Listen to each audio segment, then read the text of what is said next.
একটি শ্রেণীর প্রতি বেঞ্চে 4 জন করে ছাত্র বসলে 3টি বেঞ্চ খালি থাকে।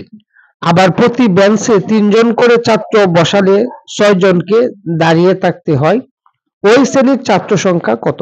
এই টাইপের অঙ্কগুলো চাকরি পরীক্ষার জন্য খুবই গুরুত্বপূর্ণ। আপনার সামনে যারা আপনার সার্জন পরীক্ষা দিবেন, হ্যাঁ, তাদের জন্য খুবই গুরুত্বপূর্ণ। সিভিল সার্জন পরীক্ষার জন্য খুবই গুরুত্বপূর্ণ এই টাইপের অঙ্কগুলো। আজকে বুঝিয়ে দিব কিভাবে এই টাইপের অঙ্কগুলো লিখিত পরীক্ষার জন্য করবেন। তো দেখেন, ওই শ্রেণীর ছাত্র সংখ্যা কত? মনে করি ওই শ্রেণীর ছাত্র সংখ্যা x জন। এখন দেখেন, একটি শ্রেণীর প্রতি বেঞ্চে 4 জন করে ছাত্র বসলে 3টি বেঞ্চ খালি থাকে। আমরা এই অঙ্কটি বেঞ্চের সংখ্যা বের করে ইনশাআল্লাহ নির্ণয় করব। তো দেখেন, একটি শ্রেণীর প্রতি বেঞ্চে 4 জন করে ছাত্র বসলে 3টি বেঞ্চ খালি থাকে। যেহেতু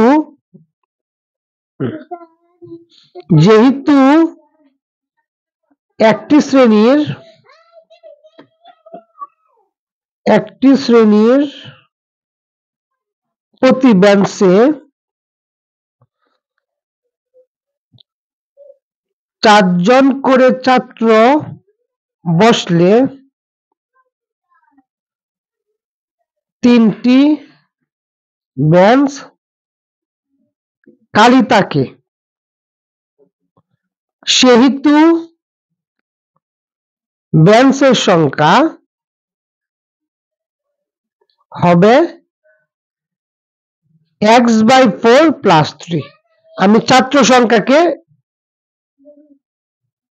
মোট ছাত্র সংখ্যাকে আমি 4 দিয়ে ভাগ করব।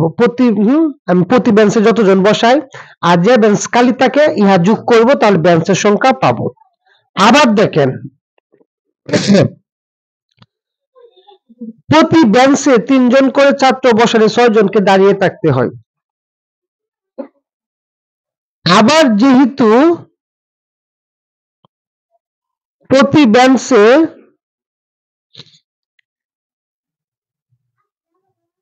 3 জনকে বসালে 6 জনকে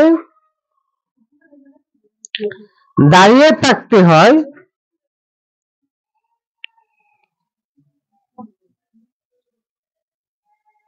সেহেতু বেঞ্চের সংখ্যা হবে x-6/3। তো দেখেন, এখানেও বেঞ্চের সংখ্যা, এখানেও বেঞ্চের সংখ্যা। ক্লাসে কিন্তু বেঞ্চের সংখ্যা সমান, ক্লাসে বেঞ্চের সংখ্যা কি সমান। সেই জন্য আমি প্রশ্ন মতে লিখতে পারবো কি? প্রশ্ন মতে লিখতে পারবো x/4 + 3 = x-6/3। x/4 + 3 = x-6/3। এখন ইহাকে ক্যালকুলেশন করে এখান থেকে x এর মান বের করব। 3 এর নিচে একটা 1 আছে, 1 আর 4 এর লসাগু 4। 4 কে 4 দিয়ে ভাগ করব একবার, 1 দিয়ে x কে গুণ করব x। 4 কে 3 দিয়ে গুণ করব, 3 × 4 = 12। x-6/3।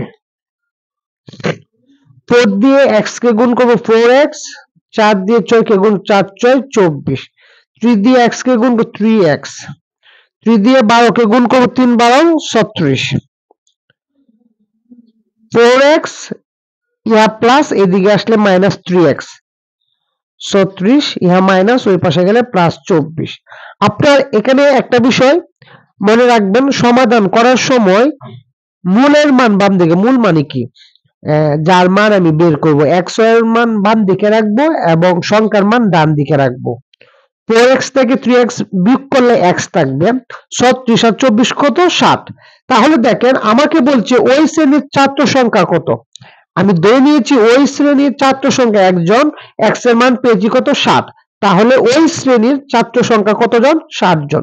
আশা করি বুঝতে পেরেছেন। Thank you so much.